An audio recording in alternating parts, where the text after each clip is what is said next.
مش مجرد مدينة، دي طبقات مدفونة على مر الزمان. سيبك من المواقع وتعال احكي لك الحكاية في صدمة الواقع.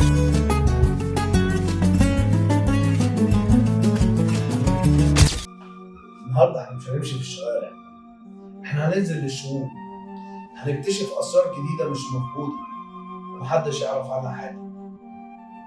في الجزيرة المفقودة، جزيرة الزمالك ما كانتش كده. الخديوي اسماعيل قرر انه يخليها قطعة من باريس عشان يستقبل فيها الامبراطورة اورجيني. عشان كده عمل لها سراديب تحت الارض محدش يقدر يعرف عنها حاجة.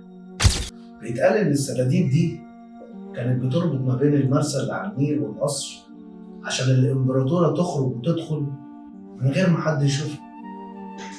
فبالتالي الممرات دي كانت سرية جدا، محدش قدر يعرف عنها حاجة.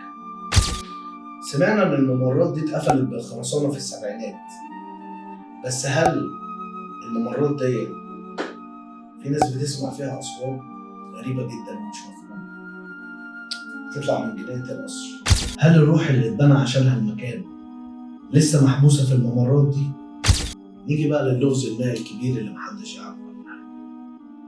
المنطقة دي كانت ريفية.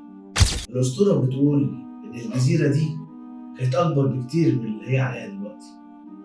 كان فيها مباني وتماثيل كتير أوي مدفونة خدتها الفيضانات تحت المية ولسه منعرفش عنها حاجة. الغطاسين في المنطقة دي الغريبة إن هما بيحكوا عن بقايا تماثيل وأعمدة مدفونة في قاع النيل ومحدش يعرف عنها حاجة.